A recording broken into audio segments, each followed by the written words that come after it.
খ্রিস্টপূর্ব 480 সালের সময়ের গ্রিক নগরী স্পার্টার দৃশ্য দেখতে পায়। সেই সময়টাতে চলছিল স্পার্টার সাথে পারস্য সাম্রাজ্যের লড়াই। স্পার্টা নগরীতে একদল যোদ্ধা ছিল যাদের বলা হতো স্পার্টানস।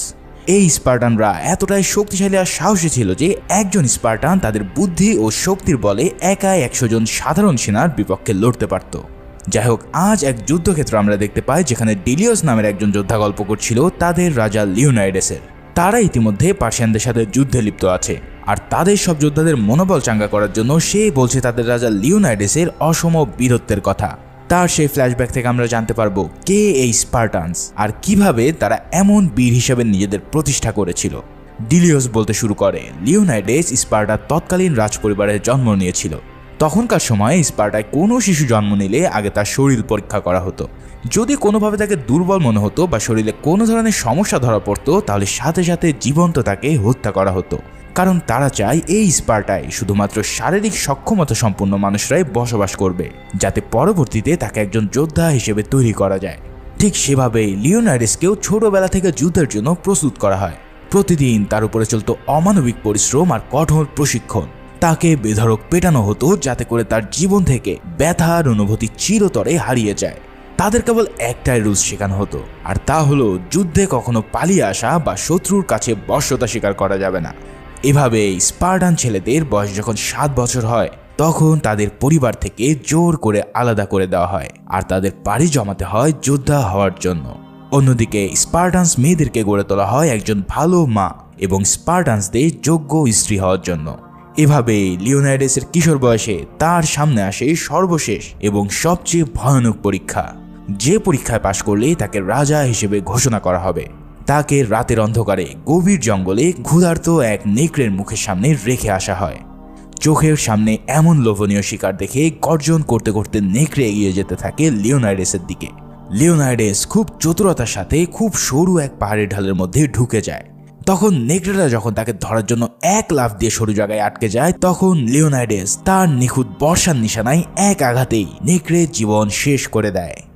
যা এতদিন অনেক যুবরাজ করতে পারেনি, তা যখন লিওনাইডেস করে দেয়, তখন তাকে স্পার্টানদের রাজা হিসেবে প্রতিষ্ঠিত করা হয়। আর এভাবেই কঠোর পরিশ্রম ও ট্রেনিংয়ের ফলে লিওনাইডেস সহ পুরো স্পার্টান ছেলেরা হয়ে ওঠে এক একটা বাঘ হয়ে, যাদের কাছে পৃথিবীর কোনো যোদ্ধাই টিকতে পারবে না।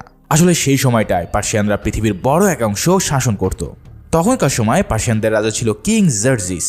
তাদের রাজ্য দখলের এই খেলায় তারা চেয়েছিল ইউরোপের সবচেয়ে গুরুত্বপূর্ণ দেশ গ্রিসকে নিজেদের পকেটে পুরে নিতে। তাই প্রতিনিয়ত পার্সিয়ানরা তাদের মেসেঞ্জার পাঠাতো লিওনাইডেসের কাছে, আর তাকে অফার করত যুদ্ধ ছাড়াই যেন তারা তাদের রাজা জার্জিসের বশ্যতা স্বীকার করে নেয়। এভাবে একদিন এক মেসেঞ্জার আসে স্পার্টায়, আর সে সাথে করে নিয়ে যায় বিভিন্ন দেশের রাজাদের মুকুট সহ নরকঙ্কাল। বুঝতেই পারছো কি ভয়ানক তাদের শো অফ। ইতিমধ্যে লিওনাইডেস স্পার্টার রাজা হয়েছে, আর বর্তমানে সে এক স্ত্রী ও সন্তানের জনক। সেদিন লিওনাইডেস তার বাচ্চার সাথে প্র্যাকটিসের সময় এই বার্তাবাহকের আগমন সম্পর্কে শুনতে পায় আর তার সাথে দেখা করতে যায়। সেখানে আমরা থ্যারোন নামের একজন কাউন্সিলরকে দেখতে পাই, যে কিনা পুরো স্পার্টার কূটনৈতিক বিষয়ক মন্ত্রী। তাদের কথাবার্তার মাঝে সেই পার্সিয়ান মেসেঞ্জার জানায় তাদের রাজা চায় এই স্পার্টাকে নিজের শহর বানাতে। তাদের সবকিছু সেমই থাকবে, জাস্ট তাদের মাথা নত করতে হবে জার্জিসের পায়ে। এই সব কথা শুনে লিওনাইডেস কেবল মুচকি হাসে হাসে। কিন্তু যখন ওই মেসেঞ্জার তার স্ত্রীকে অপমান করে কথা বলে, তখন লিওনাইডেস আর সহ্য করতে পারে না। তাই তো এক লাথি দিয়ে সেই পাওয়ারফুল পার্সিয়ানকে তাদের অন্ধকার কূপের মধ্যে ফেলে দেয়। মানে বুঝতেই পারছো, এই স্পার্টানরা এতটাই সাহসী যে তারা কারো পরোয়া করে না। এখন পার্সিয়ান মেসেঞ্জারকে মারা মানে হলো সরাসরি রাজা জার্জিসের বিরুদ্ধে লড়াই করা। মানে খুব দ্রুতই পার্সিয়ানরা তাদের উপরে হামলা করতে চলেছে। তাই তো লিওনাইডেসও এক যুদ্ধের জন্য নিজেদের প্রস্তুত করতে থাকে। সেই প্রস্তুতি অনুসারে লিওনাইডেস চলে যায় ইফরাদের কাছে, যারা স্পার্টান ওল্ড গডদের পূজারী। প্রতিটা যুদ্ধের আগে স্পার্টার রাজাদের এখানে এসে তাদের অনুমতি নিতে হয়, কারণ তাদের অনুমতি ছাড়া তারা কখনোই যুদ্ধে যেতে পারবে না। সেখানে পৌঁছে লিওনাইডেস সবাইকে যুদ্ধের প্ল্যান বোঝাতে থাকে। এরপর সে বলতে শুরু করে পার্সিয়ান দূত যেভাবে বলেছে তাদের কাছে লাখ লাখ সৈনিক আছে, সেটা হয়তো মিথ্যা কথা। স্পার্টার যা সৈন্য আর জনবল আছে তা দিয়ে তাদেরকে সমুদ্র তীরেই প্রতিরোধ করা সম্ভব। তখন আরেক ইফর বলে ওঠে, এখন আগস্ট আর কিছুদিন পরে পূর্ণিমার চাঁদ উঠবে। স্পার্টার রীতি অনুসারে এই সময়টায় যুদ্ধ করা একদমই নিষেধ। কিন্তু লিওনাইডাস বলে ওঠে যদি এই সময়টাতেই পার্সিয়ানদের প্রতিহত করা না যায় তাহলে তারা স্পার্টাকে ধূলিসাৎ করে দেবে। তখন ইফরের প্রধান লিওনাইডাসকে বলে তাদের ওরাকলের সাথে যোগাযোগ করতে হবে। এই ওরাকল হলো তাদের গায়েবী দেবতা, যাকে হাজির করার জন্য প্রয়োজন হয় স্পার্টার সবচেয়ে সুন্দরী ও কুমারী মেয়ের সম্ভ্রম। যদিও এই ওরাকল জিনিসটা ইফারদের একটা ভাউতবাজি, যেটা যুগ যুগ ধরে ইফরারা করে আসছে। তাদের প্রধান উদ্দেশ্যই থাকে ভুল ভাল বুঝিয়ে মেয়েদের সাথে জাস্ট মৌজ মাস্তি করা।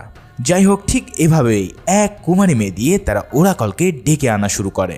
মেয়েটাকে একটা ধোয়ার মধ্যে নাচানো হয় আর তারপর তাকে শুইয়ে দিলে মেয়েটা নেশার ঘোরে বিড়বিড় করতে থাকে। সেই বিড়বিড় কেউই শুনতে পায় না, কিন্তু ইফর প্রধান নিজে মেয়েটির কথাগুলো লিওনাইডাসের কাছে শোনায়, মানে পুরোটাই বুজরুকি আর কি। যাই হোক, ইফর প্রধান জানায় ওরাকল বলেছে স্পার্টার ধ্বংস অনিবার্য, এই যুদ্ধে স্পার্টা কোনোভাবেই জিততে পারবে না। এই সব কথা শুনে রাজা লিওনাইডাস কি যেন একটা বুঝতে পারে আর সেখান থেকে রাগ করে চলে যায়। তখনই দেখা যায় লিওনাইডাস আসার আগে স্পার্টার কাউন্সিলর ও এক পার্সিয়ান এদের এসে অনেক স্বর্ণমুদ্রা ও মেয়ে মানুষের লোভ দেখিয়ে তাদের কিনে রেখেছিল, যাতে লিওনাইডাস কোনোভাবে যুদ্ধের পারমিশন না পায়। তার মানে এই কাউন্সিলর থেরন হলো স্পার্টার মধ্যে সবচেয়ে বড় গিরিঙ্গিবাজ ও দেশদ্রোহী। যাই হোক, ইফরদের কথা শুনে রাজা লিওনাইডাস বেশ দুশ্চিন্তায় পড়ে যায়, কারণ রাজা হলেও সে ইতিহাসের নিয়মের বিরুদ্ধে কিছুই করতে পারবে না। তখন তার রানী গার্গো অভয় দিয়ে বলে পৃথিবীতে যদি কেউ আসল পুরুষ হয়ে থাকে তাহলে তারা হলো স্পার্টানসরা, তাই তোমার যেটা সঠিক মনে হবে তুমি সেটাই করবে। এই সব কথা শুনে লিওনাইডাস নিজের উপরে ভরসা পায় আর পরের দিন তার সেনাপতির সাথে 300 জন সৈন্য নিয়ে স্পার্টার এক প্রান্তে জমায়েত হয়। স্পার্টার বিশাল সৈন্যভর থাকা সত্ত্বেও লিওনাইডাস কেবল সবচেয়ে শক্তিশালী 300 জনকেই বেছে নিয়েছিল, কারণ ইফরদের আদেশ অমান্য করে তারা আইনগতভাবে কোনো যুদ্ধে যেতে পারবে না। এই দলের ক্যাপ্টেন তার নিজের ছেলে অস্টিনসকেও এই যুদ্ধে নিয়ে এসেছে, যে কিনা কেবলমাত্র যৌবনে পা দিয়েছে। ক্যাপ্টেনের দেশের প্রতি এমন অগাধ ভালোবাসার জন্য লিওনাইডাস তার প্রতি কৃতজ্ঞতা জানায়। এভাবেই 300 সৈন্য নিয়ে লিওনাইডাস যখন যাত্রা শুরু করবে তখনই কাউন্সিলম্যান থেরন স্পার্টানের কাউন্সিল মেম্বারদেরকে নিয়ে আসে। কাউন্সিলর বলে ইফারদের কথা অনুযায়ী কোনো স্পার্টান সৈনিক যুদ্ধে যেতে পারবে না। তখন রাজা লিওনাইডাস বলে আমি তো যুদ্ধে যাচ্ছি না, আমি শুধুমাত্র একটু হাওয়া খেতে যাচ্ছি, আর এখানে যে 300 সৈন্য তোমরা দেখতে পাচ্ছ এরা আমার বডিগার্ড। এই সব শুনে থেরন বুঝে নেয় যে লিওনাইডাস খুব সূক্ষ্মভাবে আইনও বহাল রাখলো, আবার যুদ্ধের জন্য রওনা হলো। তাই তো পুরো সৈন্যদল বেরিয়ে পড়ে স্পার্টার উত্তর অঞ্চলে, যেখানে সমুদ্র ও পাহাড় মিশে একাকার হয়েছে। পার্সিয়ানদের কেবলমাত্র এই একটা জায়গায় রয়েছে এই স্পার্টায় প্রবেশ করার জন্য। যাবার আগে লিওনাইডাস নিজের স্ত্রী আর পুত্রের কাছ থেকে বিদায় নেয়। একজন স্পার্টান বীরের কোনো ইমোশন থাকতে নেই, তাই তো চল শক্ত করেই লিওনাইডাস তার প্রিয়তমার কাছ থেকে বিদায় নেয়। তার রানী নিজের লকেট খুলে লিওনাইডাসকে দেয় আর বলে আমাকে কথা দাও এই লকেট তুমি সহি সালামতে ফিরিয়ে আনবে। লিওনাইডাস জানে এই কথার কোনো উত্তর তার কাছে নেই, তাই তো কোনো কথা না বলে পুরো সৈন্যদল দিয়ে পাড়ি দিতে থাকে উত্তরে যাওয়ার জন্য। মাত্র 300 স্পার্টান নিয়ে যুদ্ধ করতে যাওয়ার পথে লিওনাইডাসের সাথে দেখা হয় তাদের পার্শ্ববর্তী অঞ্চলের আর্কেডিয়ান সর্দার ডেক্সসের সাথে। ডেক্সস তার সাথে 1000 খানিক সৈন্য নিয়ে স্পার্টানদের সাথে যোগ দিতে এসেছে। ডেক্সস তাদের এত কম সৈন্য দেখে বলে এরা তো পার্সিয়ানদের কাছে মাছির দল ছাড়া আর কিছুই না। সে তো ভেবেছিল লিওনাইডাস অন্তত তার সমান সৈন্য নিয়ে আসবে। লিওনাইডাস তখন হেসে বলে আসলে ডেক্সসের চাইতে সে বেশি সৈন্য নিয়ে এসেছে। এরপর সে আর্কিডিয়ানদের কাছে তাদের পেশা সম্পর্কে জিজ্ঞেস করতে থাকে। দেখা যায় আর্কিডিয়ানরা সবাই কেউ বলে আমি সাধারণ মানুষ, কেউ বলে কৃষক, কেউ বলে কামার কুমোর ইত্যাদি। কিন্তু লিওনাইডাস যখন তার দলকে একই প্রশ্ন করে তখন সবাই একযোগে উত্তর দেয় আমরা সবাই যোদ্ধা। এই কথা শুনে তখন লিওনাইডাস বলে এবার বুঝতে পারলে তো আমার এই 300 সোলজার ওই জ্যাক্সিসের 3 লক্ষ সৈনিকের চাইতে নেহাতি কম না। যাই হোক, এত অল্প স্পার্টান আর 1000 খানেক আর্কেডিয়ান নিয়ে লিওনাইডাস রওনা দেয় জ্যাক্সিসের শিবিরের দিকে। পথের মধ্যে রাতে বিশ্রাম নেওয়ার সময় পরের দিন তারা দেখতে পায় কেউ যেন তাদেরকে ফলো করছে। সেটা দেখার পরপরই তারা এক জায়গায় অনেকগুলো ক্ষতবিক্ষত মৃতদেহ দেখতে পায়। পরক্ষণে একটি বাচ্চা তার দিকে এগিয়ে আসতে থাকে আর দেখা যায় তার শরীরও ছিন্ন ভিন্ন হয়ে আছে। বাচ্চাটা এসে জানায় কোথা থেকে যেন নেকড়ে থাবাওয়ালা মনস্টাররা এসে তাদের গ্রামটিকে পুরো ছাড়খাড় করে দিয়েছে। এই সব কথা শুনে সবাই বুঝতে পারে যে এটা পার্সিয়ানদের কাজ, কারণ অনেক বছর ধরে তারা এই যুদ্ধ কৌশলের কথা শুনে আসছে যে যেখানে পার্সিয়ানরা ধারালো থাবা লাগিয়ে ভূতের মতো এসে শত্রুদের আক্রমণ করে আর নিশ্চিহ্ন করে দেয়। চোখের মাঝে এত ভয়ানক দৃশ্য দেখার পরেও লিওনাইডাস তার দল নিয়ে লক্ষ্যের দিকে এগিয়ে যায়। এভাবেই তারা পাড়ি দিতে দিতে পৌঁছে যায় সেই সমুদ্র উপকূলে, যেখানে হাজার হাজার পার্সিয়ান সৈনিক তাদের নৌবহর নিয়ে ধেয়ে আসছে। কিন্তু দেখা যায় সৃষ্টিকর্তার আশীর্বাদে সেখানে তুমুল ঝড় শুরু হয়েছে, আর পার্সিয়ান সৈন্য ভরা জাহাজগুলো সেই তুফানে লণ্ডভণ্ড হয়ে যাচ্ছে। শত্রুদের এই অবস্থা দেখে পুরো স্পার্টান শিবির উল্লাসে ফেটে পড়ে, কারণ যুদ্ধের আগে পার্সিয়ানরা যেন অঘরে মরতে বসেছে। কিন্তু এই সব দেখেও রাজা লিওনাইডাসের মুখে কোনো হাসি নেই, কারণ সে জানত সমুদ্রের এই জাহাজগুলো জ্যাক্সিসের সৈন্যদলের একটি ক্ষুদ্র অংশ মাত্র। ওদিকে লিওনাইডাসের রানী গার্গো চেষ্টা করছে কাউন্সিলরদের সাথে একটি মিটিং করার জন্য, কারণ সে চাইছে যেন সব স্পার্টানদেরকে যুদ্ধে যাওয়ার জন্য স্পার্টান কাউন্সিলররা তাকে পারমিশন দেয়। সেই উদ্দেশ্যে একজন কাউন্সিলর ম্যান তার সাথে দেখাও করতে আসে।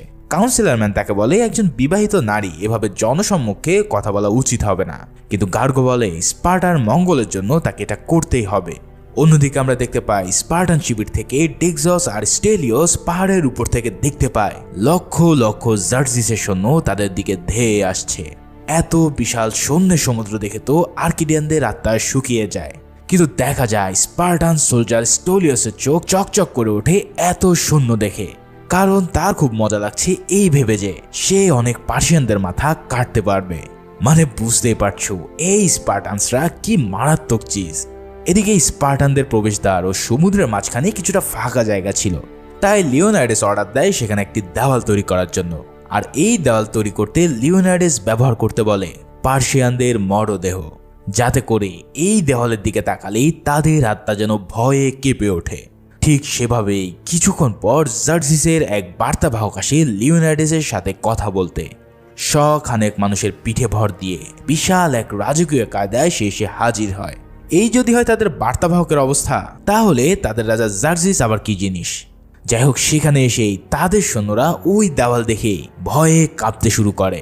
তবে মেসেঞ্জার জানায় আমাদের রাজা তোমাকে মাফ করে দিয়েছে, জাস্ট তোমাকে তার বশ্যতা স্বীকার করে নিতে হবে।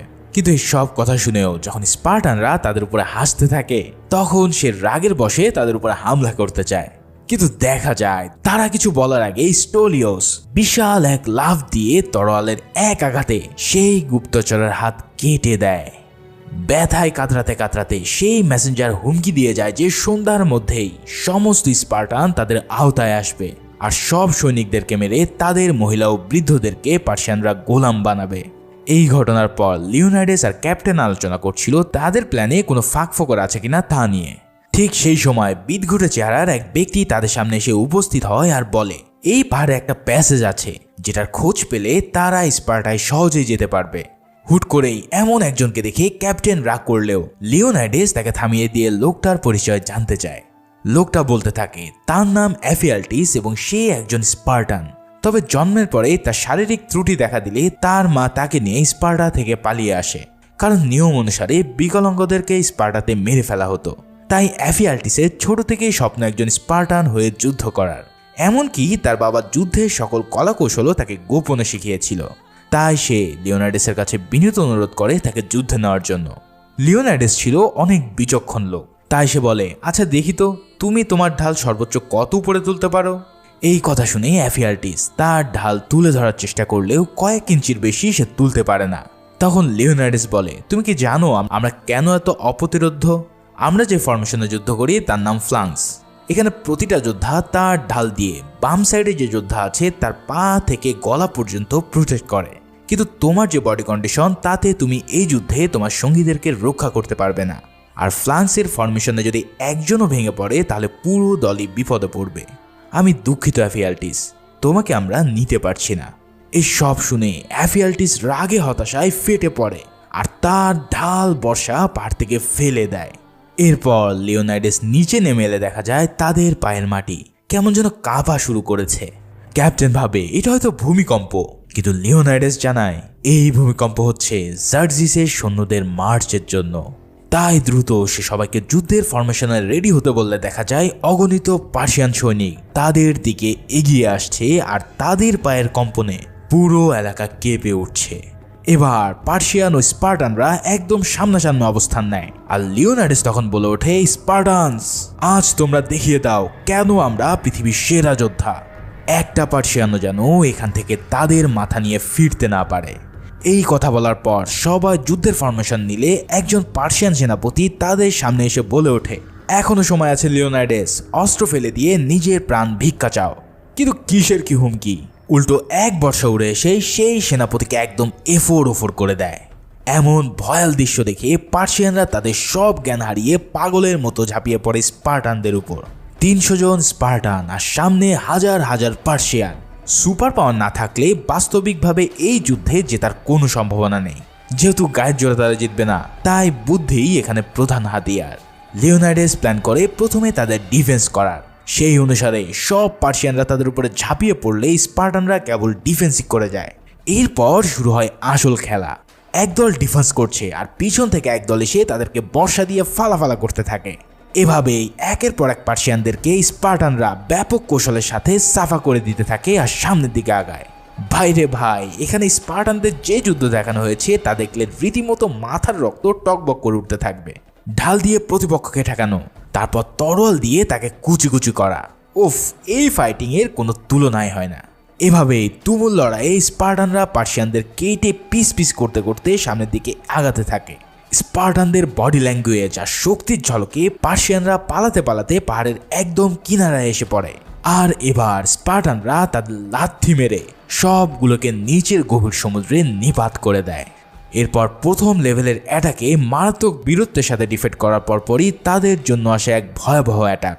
এবার দূর থেকে তাদের উপরে এত পরিমাণ তীর ছোড়া হয় যে পুরো আকাশ তাতে কালো হয়ে যায়। সেই তীরের আঘাত তারা ঢাল দিয়ে ডিফেন্স করে আর হাসতে থাকে পার্সিয়ানদের এমন কাপুরুষী অ্যাটাক দেখে। তীরের অ্যাটাক শেষ হলে এবার পার্সিয়ানরা পাঠায় তাদের অশ্ব মানে ঘোড়া বাহিনীকে। এবার স্পার্টানরা নেয় ত্রিভুজ আকৃতির ফরমেশন আর এমনভাবে পজিশন নেয় যে যেই ঘোড়ায় তাদের সামনে আসতে থাকে তারা সেগুলোকে একদম উড়িয়ে দেওয়া শুরু করে। স্পার্টানদের একই কথা, কারোর উপরে কোনো দয়া নয়, একজন সৈনিকও যেন আজকে প্রাণ নিয়ে ফিরতে না পারে। এভাবেই শত শত ঘোড়া সাউরিকে হত্যা করে লিওনাইডেসের দল সেদিনের মতো বিশাল জয়লাভ করে, যেখানে তাদের একজন সৈনিকও প্রাণ হারায় না। যুদ্ধে এমন পরাজিত হয়ে এরপর লিওনাইডেসের সাথে দেখা করতে আসে স্বয়ং পার্সিয়ান রাজা জ্যাক্সিস। বিশাল লম্বা চওড়া আর অলংকার দিয়ে ঢাকা এই লোকটা নিজেকে একজন গড মনে করে। আসলে সেই সময়টায় যারা বড় বড় সাম্রাজ্য শাসন করত তারা নিজেদেরকে গড ভাবত, বোকারা মহদ্দ। যাই হোক, জার্জিস এসে লিওনাইডেসকে আত্মসমর্পণ করতে বলে আর তাকে প্রলোভন দেয় সে পুরো গ্রিসে লিওনাইডেসকে নিজের প্রতিনিধি বানিয়ে দেবে। কিন্তু লিওনাইডেস হেসে জবাব দেয়, আমার লোকেরা তোমার লোকদের যে হাল করেছে তাতে মনে হয় স্পার্টার মেয়েরাই তোমাদের জন্য যথেষ্ট ছিল। জার্জিস এই কথা শুনে ভীষণ ক্ষেপে গিয়ে বলে সে এই দুনিয়া থেকে লিওনাইডেসের নাম নিশানা মিটিয়ে দেবে। লিওনাইডেসও সাফ জানিয়ে দেয় স্পার্টাকে রক্ষা করার জন্য শেষ রক্তবিন্দু বাকি থাকা পর্যন্ত তারা যুদ্ধ চালিয়ে যাবে। যে নিজেকে দেবতা ভাবছে তাকেই কিনা লিওনাইডেস এভাবে প্রত্যাখ্যান করলো, তাই জার্জিসের মাথা এবার পুরোই খারাপ হয়ে যায় আর তাই সে এবার পাঠায় পার্সিয়ানদের সবচেয়ে শক্তিশালী দল ইমমর্টালদের। এই সৈন্য দল কোনো সাধারণ মানুষের নয়, তারা ছিল সাক্ষাৎ নরপিশাচ। তাদের হাত থেকে আজ পর্যন্ত কোনো আর্মিরাই বেঁচে ফিরে আসতে পারেনি, কিন্তু এইবার তারাও পড়ে যায় এক বিশাল সমীকরণে। প্রথম দিকে স্পার্টানরা বেশ ভালোভাবেই তাদের ডিফিট করতে থাকে, কিন্তু এই ইমমর্টাল সোলজাররা এতটাই শক্তিশালী ও বুদ্ধিমান ছিল যে তাদের কাছে স্পার্টানরা এবার খেয়ে হারাতে শুরু করে। তাই একজন দুজন করে এবার স্পার্টানরা তাদের প্রাণ বিলাতে থাকে। এই ইমমর্টালরা তাদের সাথে নিয়ে এসেছিল এক মনস্টারকে। সেই মনস্টার ছাড়া পাওয়ার পরপরই পুরো যুদ্ধের মোড় একদম পাল্টে যায়। সে সরাসরি অ্যাটাক করে বসে লিওনাইডেসের উপর। যত স্পার্টানরা শক্তিশালী হোক না কেন, এমন দানবের সাথে একা পেরে ওঠা কিন্তু এক প্রকার অসম্ভব। তাই লিওনাইডেস মারাত্মক চেষ্টা করতে থাকে তাকে বশে আনার জন্য। আর এক সময় সুন্দর এক সুযোগ বুঝে লিওনাইডেস তাকে কিছুটা আহত করতে সক্ষম হয় আর উঠে গিয়ে তার তরোয়ালের এক কোপে মনস্টারের গলা নামিয়ে দেয়। এভাবেই সেই যুদ্ধেও পার্সিয়ান সোলজাররা রীতিমতো ধূলিসাৎ হয়ে যায়। এই সব কিছু উপর থেকে জার্জিস দেখতে পেয়ে তার মাথার রক্ত আরো ফুটতে শুরু করে। তাই এবার সে পাঠায় ডাউল নামের এক সোলজারদেরকে, যারা ছিল মানুষ রূপী পশুর বংশধর। তারা বিশাল গন্ডারের দল নিয়ে তাদের উপরে অ্যাটাক করে বসে, কিন্তু অদম্য সাহসী স্পার্টানরা তাদেরও খুব নির্বিচারে হত্যা করে দেয়। জার্জিস যখন দেখতে পায় তাদের শক্তি দিয়ে কোনো কাজ হচ্ছে না, তখন সে পাঠায় তাদের জাদুকরদের। মানে এই জার্জিসের দলে কি নেই? সেই জাদুকররা দূর থেকেই তাদের উপরে জাদু করে বশ করার চেষ্টা করতে থাকে, কিন্তু স্পার্টানরা কিছুটা পিছু হটলেও ঠিকই সেই সব জাদুকরদের পিণ্ডি চটকিয়ে তাদেরকেও বিতাড়িত করে দেয়। এমন সব পরাজয়ের ব্যথা সইতে না পেরে জার্জিস তার সেনাপতিদের কল্লা নামিয়ে দিতে থাকে শাস্তিস্বরূপ। কিন্তু সে এবারও থেমে থাকে না। বলেছি না, এই জার্জিসের সেনাবাহিনীর কাছে দুনিয়ার সব ক্ষমতা আছে। সেভাবেই তারা এবার পাঠায় তাদের হাতি বহরকে। কিন্তু শক্তি দিয়ে কি আর বুদ্ধিমানদের খতম করা যায়? স্পার্টাররা বিশাল বিশাল হাতিকেও তাদের ডোরা দিয়ে খুঁচিয়ে খুঁচিয়ে পাহাড় থেকে ফেলে একদম ছাতু বানিয়ে দেয়। এমন প্রতিটা ভয়ানক বাহিনীকে হারিয়ে দিয়ে স্পার্টানরা যেন আরো বেশি শক্তিশালী হয়ে ওঠে। তারা যেন এখন অমর হয়ে উঠেছে। কিন্তু এই অমরত্বের মধ্যেই হঠাৎ ঘটে যায় এক বড় কাহিনী। ধোয়ার আড়াল থেকে হুট করে এক দল পার্সিয়ান এসে ক্যাপ্টেনের ছেলে অস্টিনসের গর্দান এক কোপে নামিয়ে দেয়। নিজের চোখের সামনে ছেলের দ্বিখণ্ডিত লাশ দেখে ক্যাপ্টেন তার সব হিতাহিত জ্ঞান হারিয়ে ফেলে। সে যুদ্ধের কৌশল তোয়াক্কা না করে চিৎকার করতে করতে একাই সামনে থাকা পার্সিয়ানদের ফেড়ে ফেলতে থাকে। তাদেরকে খতম করার পরেও ক্যাপ্টেন এতটাই গর্জন করতে থাকে যে তাকে সামলাতে 3 জন লোকের প্রয়োজন হয়। এই মৃত্যুতে সেদিন স্পার্টানরা বিজয়ী হলেও তাদের শিবিরে ছিল আমাবর্ষার মতো নীরবতা। ওদিকে জার্জিস লিওনার্ডের বিরুদ্ধে ভয়ানক এক চাল চালে। সেই পঙ্গু অ্যাফিলিয়ার্স নিজের অপমান সইতে না পেরে জার্জিসের সাথে দেখা করে আর জানায় সে জার্জিসকে একটা গোপন পথের সন্ধান দিতে পারবে। সে জার্জিসকে এমন এক পথের সন্ধান দিতে পারবে যেখান দিয়ে হামলা করলে স্পার্টানদেরকে নিশ্চিতভাবে পরাজিত করা যাবে। জার্জিস এফিয়াল্টিসকে নারী আর মুদ্রার লোভ দেখিয়ে নিজের পক্ষে টেনে নেয়, আর এফিয়াল্টিসও স্পার্টার বিরুদ্ধে বিশ্বাসঘাতকতা করতে রাজি হয়ে যায়। আসলে এমনই হয়। ইতিহাস সাক্ষী যে এই আপন মানুষগুলোই পিছন থেকে এমনভাবে ছুরি মেরে বসে যে যা কল্পনাও করা যায় না। অন্যদিকে রানী গার্গো থেরনের সাহায্য চায় যুদ্ধে আরো সৈনিক পাঠানোর জন্য, কিন্তু থেরন জানায় লিওনাইডেস কাউন্সিলরকে অমান্য করে 300 জন সৈনিককে মৃত্যুর মুখে ঠেলে দিয়েছে। এর জন্য লিওনাইডেসকে কাউন্সিলরের পক্ষ থেকে কোনো সাহায্য করা হবে না, বরং সে আসলে তাকে জেলে ভরে দেওয়া হবে। এছাড়াও সে ছাড়া কারোর ক্ষমতা নেই এই সৈনিক পাঠানো। তাই রানী যদি তাকে খুশি করে দেয় তাহলে সে এই সৈন্য পাঠানোর প্রস্তাবে রাজি হতে পারে। রানী বুঝতে পেরে যায় যে এই থেরন আসলে তার কাছে কি চায়। সে তার স্বামী ও দেশকে বাঁচানোর জন্য নিজের সব কিছু বিলিয়ে দিতে বাধ্য হয় থেরনের হাতে।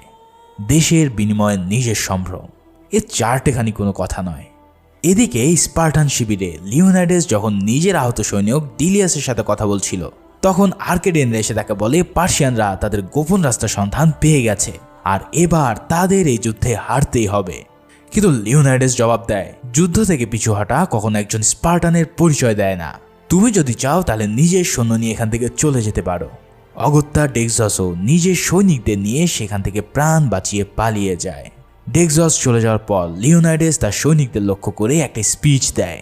লিওনাইডেস সবাইকে বলে তারা নিজের শেষ রক্তবিন্দু থাকা পর্যন্ত স্পার্টার মুক্তির জন্য লড়াই করবে। এই লড়াইয়ে শহীদ হলেও তাদের দুঃখ নেই, কারণ গ্রিক ইতিহাসে তাদের নাম লেখা থাকবে স্বর্ণাক্ষরে। এভাবে প্রতিটা স্পার্টান সৈনিকই অসীম সাহস আর মনোবল নিয়ে তৈরি হতে থাকে আসন্ন যুদ্ধের জন্য। লিওনাইডেস সেই এক চোখ হারানো ডিলিয়াসকে স্পার্টায় সংবাদ পৌঁছানোর দায়িত্ব দেয়, কারণ লিওনাইডেস বুঝতে পেরেছে যে এই যুদ্ধে সত্যি তাদের বেঁচে ফেরার কোনো সম্ভাবনা নেই।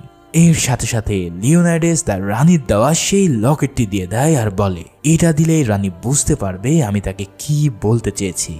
লিওনাইডেস ডিলিয়াসের সাথে আরও 100 জন স্পার্টান সোলজারকে জোর করে পাঠিয়ে দেয়, কারণ এই যোদ্ধারাই ফিরে গিয়ে আবারও অনেক যোদ্ধা তৈরি করবে।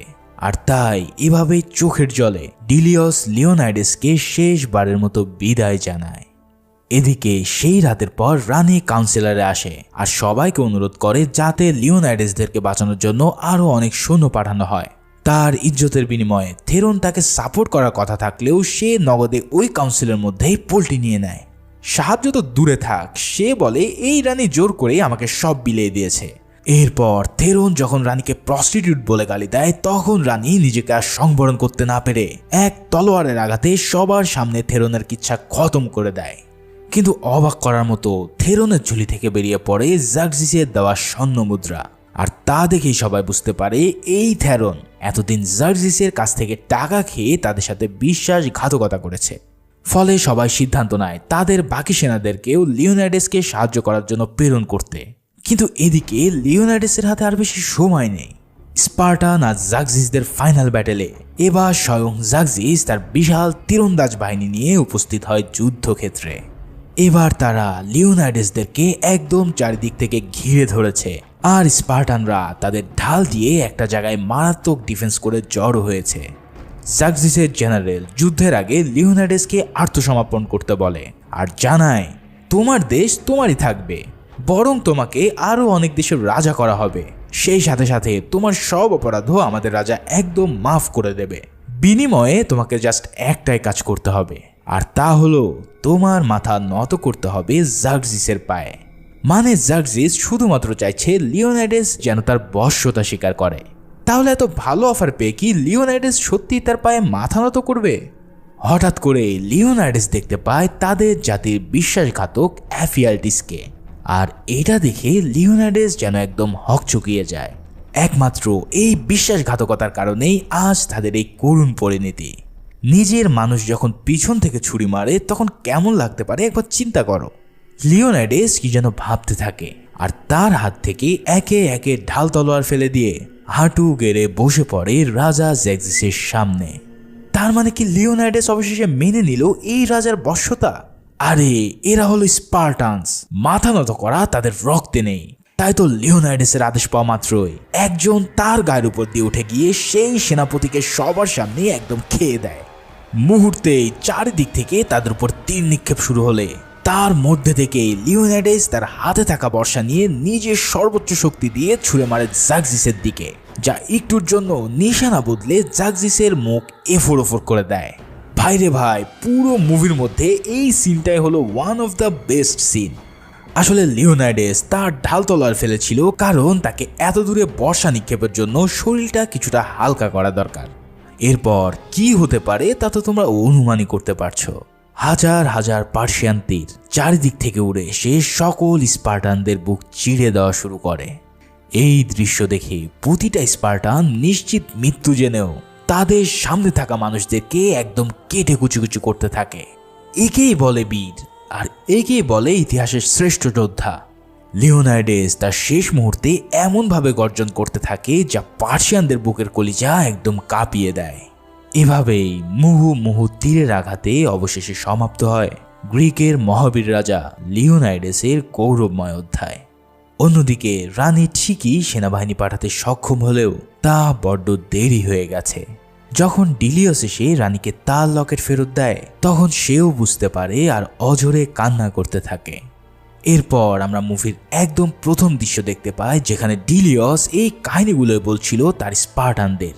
এই ঘটনা আজ থেকে 1 বছর আগে, আর বর্তমানে তারা যুদ্ধ চালিয়ে যাচ্ছে পার্সিয়ানদের সাথে। লিওনাইডেসের এমন বীরত্বের কথা শুনে সকল স্পার্টানরা আবারও শরীরে জোশ পায় আর যুদ্ধে নেমে পড়ে। ঠিক এমনই এক মুহূর্তের মধ্যে দিয়ে শেষ হয় এই অস্থির ঐতিহাসিক মুভিটি। মুভির সেকেন্ড পার্ট নিয়ে খুব শীঘ্রই হাজির হব এই চ্যানেলে। সেই পর্যন্ত সবাই ভালো থাকো ও সুস্থ থাকো। ধন্যবাদ।